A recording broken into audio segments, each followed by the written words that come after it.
Hello everyone, welcome to this next lecture of our history optional answer writing session जिसमें हम history optional के जो topics होते हैं उनके पॉसिबल क्वेश्चंस के आंसर्स को डिस्कस करते हैं।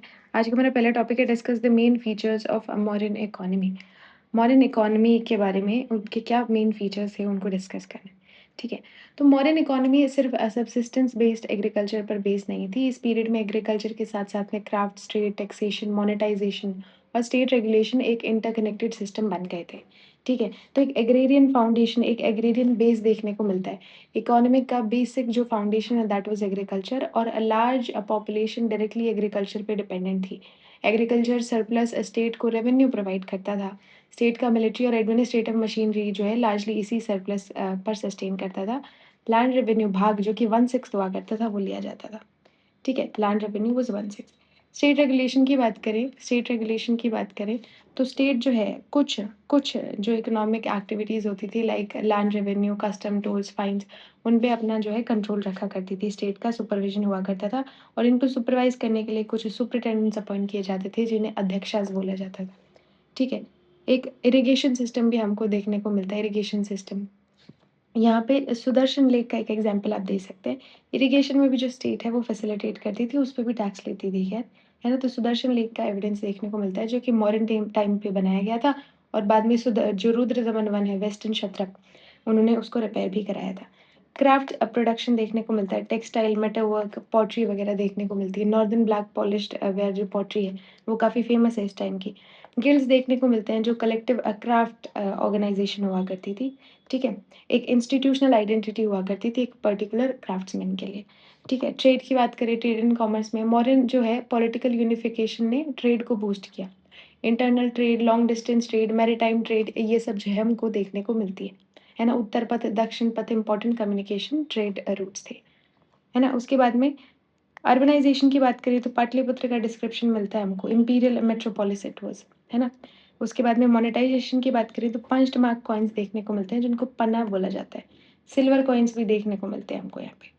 ठीक है, इंफ्रास्ट्रक्चर में roads, trade, administrative administration, integration हमको देखने को मिलता है ना? तो ये कुछ पॉइंट्स हैं जो आप अपने आंसर में लिख सकते हैं about the feature of a modern economy. Agrarian base, land revenue, state regulation, irrigation, production, guild, trade, urbanisation, monetisation and infrastructure. Conclusion में क्या लिख सकते हैं? कंक्लूजन में हम लिख सकते हैं कि thus the modern economy combined agricultural surplus, expanding commerce and organised production with state supervision creating an integrated economic base for imperial power. Modern economy की स्ट्रेंथ उसके एग्रेरियन बेस, कमर्शियल एक्सपेंशन और institutional regulation के combination में थी।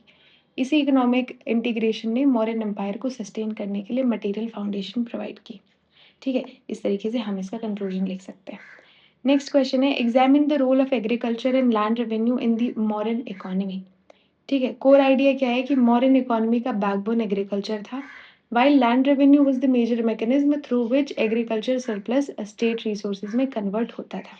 तो क्या लिख सकते हैं कि agriculture formed the economic foundation of modern state power, supplying both a subsistence and a fiscal resources। ठीक है, तो एग्रेरियन सरप्लस हुआ करता था, that was the foundation of a state revenue. ठीक है, लैंड रेवेन्यू जिसको भाग बोला जाता था, 1/6 लिया जाता था प्रोड्यूस का। मोस्ट इंपॉर्टेंट कॉन्सेप्ट है भाग। स्टेट अब प्रोड्यूस का एक शेयर कलेक्ट करता था, traditionally it was 1/6 to the normal share. लेकिन इसी रिजिड यूनिवर्सल रेट नहीं समझना चाहिए, एक्चुअल बर्डन सर्कमस्टांसेस और लैंड कंडीशन के अकॉर्डिंग चेंज होता रहता था, बट जनरली हम 1/6 कंसिडर करते हैं। सीता लैंड के बारे में देखते हैं। सीता स्टेट कंट्रोल या क्राउन एग्रीकल्चर लैंड हुआ करती थी। यहाँ स्टेट डायरेक्ट एग्रीकल्चरल प्रोडक्शन से रेवेन्यू जनरेट कर सकता था। इससे स्टेट के इकोनॉमिक इंटरवेंशन का एक इम्पॉर्टेंट एग्जाम्पल मिलता है।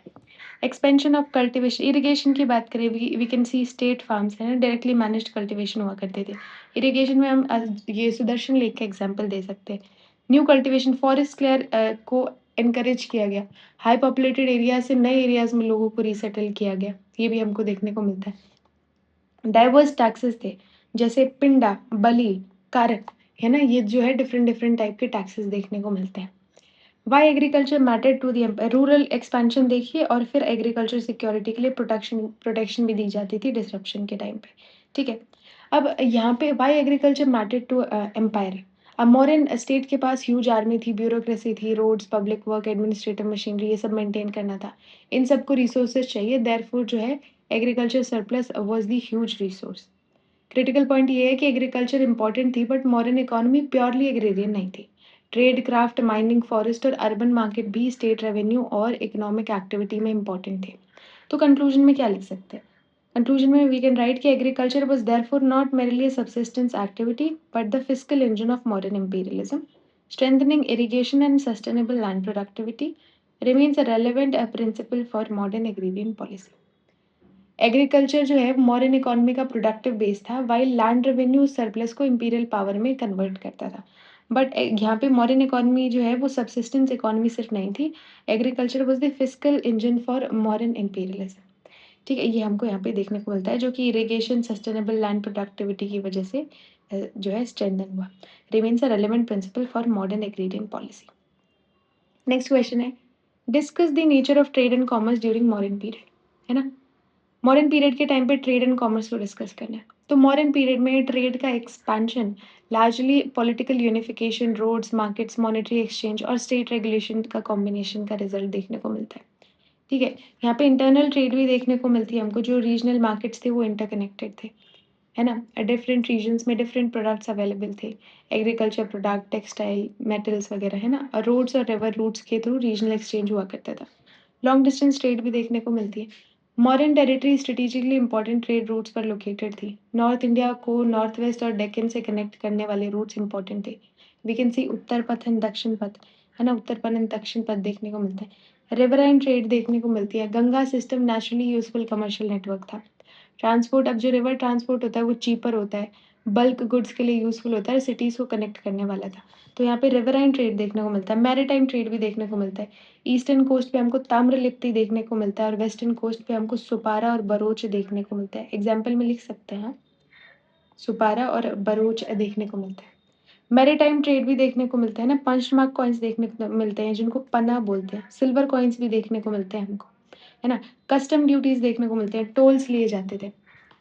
स्टेट सुपरविजन था, पन्याध्यक्ष ट्रेड को रेगुलेट करते थे।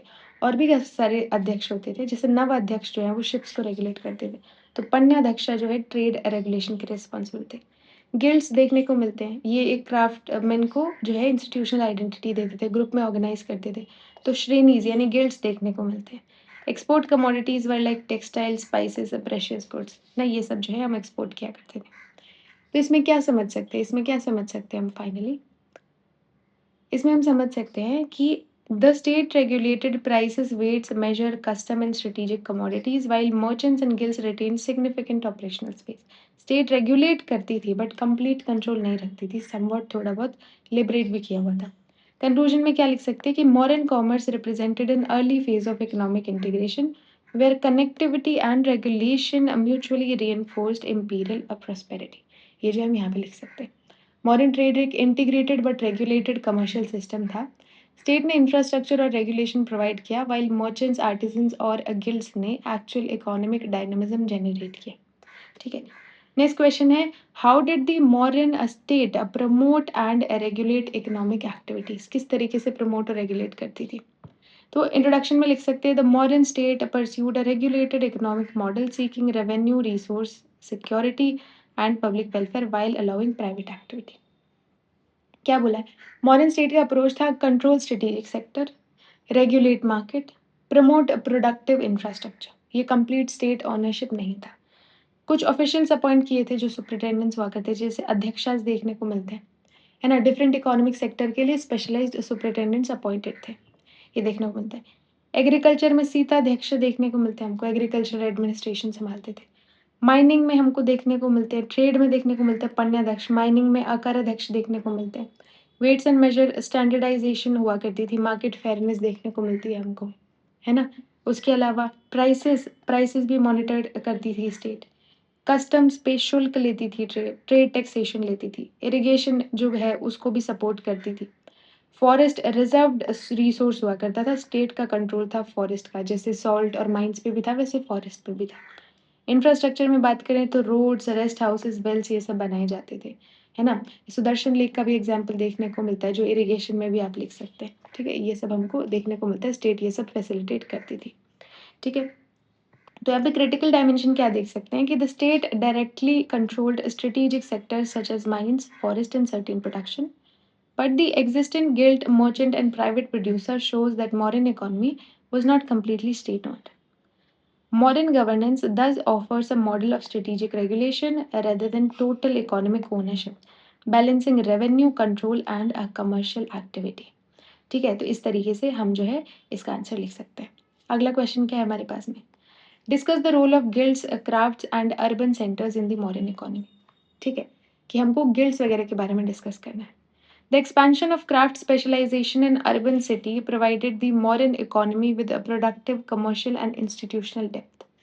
ठीक है, को रिलेशनशिप क्या है कि एग्रीकल्चर सरप्लस की वजह से डिमांड बढ़ी, क्राफ्ट्स बढ़े, है ना, मार्केट जो है इंक्रीज हुआ, अर्बनाइजेशन देखने को मिलता है, वहाँ पे गिल्ड्स वगैरह जो है ये ऑर्गेनाइज हुए। ठीक है, ये हमको देखने को मिलता है। तो श्रेणीज वर guild based organisation, craft specialisation देखने को मिल रहा है, अर्बन डिमांड ने स्पेशलाइज्ड प्रोडक्शन को एनकरेज किया, example textile, pottery, metal work, है ना, कारपेंट्री, ये सब।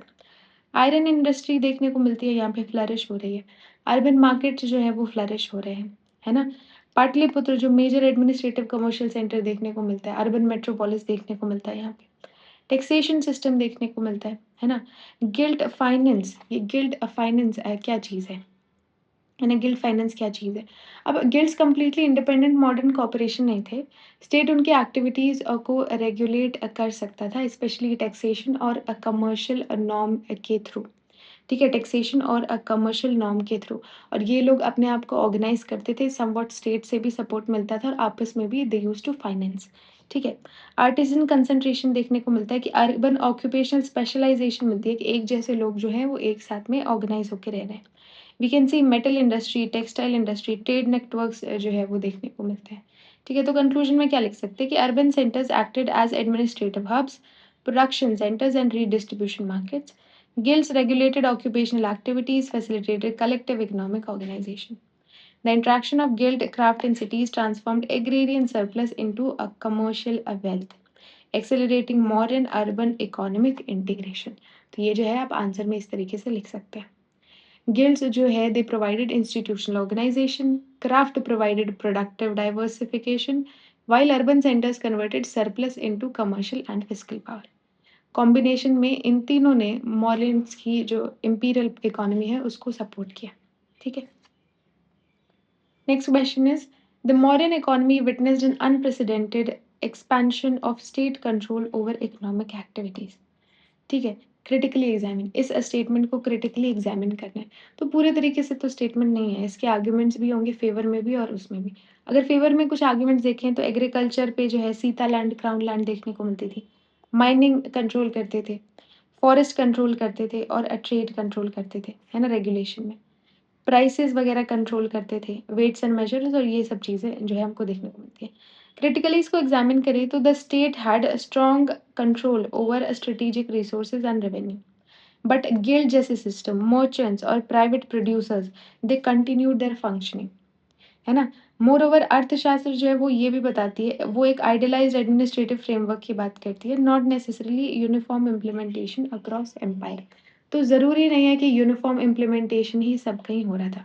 अर्थशास्त्र जो है एक नॉर्मेटिव और एडमिनिस्ट्रेटिव टेक्स्ट, ऐसा अर्थशास्त्र में लिखा हुआ है। इसमें डिस्क्राइब्ड सिस्टम को ऑटोमेटिकली एवरीवेयर एक्चुअली इम्प्लीमेंट करना मॉडर्न रियलिटी नहीं मान सकते हम। तो बेस्ट इंटरप्रिटेशन इसका क्या हो सकता है कि एक हाईली रेगुलेटेड मिक्स्ड इकोनॉमी हुआ करती थी जिसमें स्ट्रॉन्ग स्टेट इंटरवेंशन देखने को मिलता है, ये हम लिख सकते हैं। इसको लेके पॉइंट्स लिख सकते हैं, जैसे गिल्ड्स का आप एग्जाम्पल लिख दीजिए, 2-3 पॉइंट्स बना दीजिए उसमें।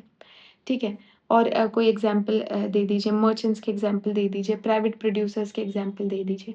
तो हम कंक्लूजन में क्या बोल सकते हैं? कंक्लूजन में हम बोल सकते हैं कि मॉडर्न पीरियड में स्टेट की इकोनॉमिक रीच सर्टेनली रिमार्केबल थी, but it was selective and regulatory. कुछ ऐसे जैसे माइंस, फॉरेस्ट, सॉल्ट हो गए, इन पे जो है स्टेट मोनोपोली देखने को मिलती थी, बट एब्सोल्यूट नहीं था ये, है ना, सब सेक्टर पे एब्सोल्यूट नहीं था। इंपीरियल इकोनॉमी की रियल स्ट्रेंथ स्टेट मशीनरी और गिल्ड्स, मर्चेंट्स और प्रोड्यूसर जैसे नॉन स्टेट एक्टर के इंटरैक्शन में थे। ठीक है, तो वो उन्होंने भी कंट्रीब्यूट किया। नेक्स्ट क्वेश्चन पढ़ते हैं। Analyse the relationship between urbanisation and emergence of a modern empire. ये क्वेश्चन एसेंशियली पूछ रहा है कि क्या अर्बनाइजेशन ने एम्पायर को एनेबल किया और एम्पायर ने अर्बनाइजेशन को एक्सेलरेट किया? क्या रिलेशनशिप है दोनों के बीच में? तो म्यूचुअली रिइंफोर्सिंग रिलेशनशिप हमको देखने को मिलता है, ठीक है? जैसे एग्रीकल्चर सरप्लस है, जैसे agriculture surplus that supported urban population. Iron technology है ना? आयरन टेक्नोलॉजी की वजह से फॉरेस्ट क्लियर हो सके, एग्रीकल्चर और ज़्यादा बढ़ सका, है ना? तो जो है ग्रोथ और ज़्यादा बढ़ी। अर्बन सेंटर्स हमको देखने को मिलते हैं सेकंड अर्बनाइजेशन वाला फेज़। सिटीज़ जो हैं वो बड़े बन गए, मार्केट, क्राफ्ट, पॉलिटिकल सेंटर बन गए, एडमिनिस्ट्रेटिव सेंटर बन गए। एग्ज़ाम्पल हमको पाटलिपुत्र का देखने को मिलता है ना? गंगा रिवर जो है गंगा और सोन रिवर के कॉन्फ्लुएंस पे देखने को मिलता है। कम्युनिकेशन, ट्रेड और एडमिनिस्ट्रेशन तीनों ही बहुत आसान थे यहाँ से। रेवेन्यू अर्बन सेंटर्स जो है वो इकोनॉमिक ट्रांज़ैक्शन को कंसंट्रेट करते थे, ठीक है? स्टेट को टैक्सेशन और ड्यूटीज़ कलेक्ट करना ईज़ियर था। स्किल्ड लेबर मिलता था वहाँ पे, है ना? स्किल्ड लेबर देखने को मिलता है। ट्रेड रूट्स जो हैं ईज़ियर हैं। एम्पायर जो है एम्पायर स्ट्रेंथेंड सिटीज़। अब किस तरीके से एम्पायर ने सिटीज़ को स्ट्रेंथन किया? रिलेशनशिप वन वे नहीं है ये। मॉडर्न एम्पायर ने रोड सिक्योर किए, एडमिनिस्ट्रेशन एस्टैब्लिश किया, मार्केट रेगुलेट किए, पॉलिटिकल स्टेबिलिटी प्रोवाइड की which further encouraged urban growth.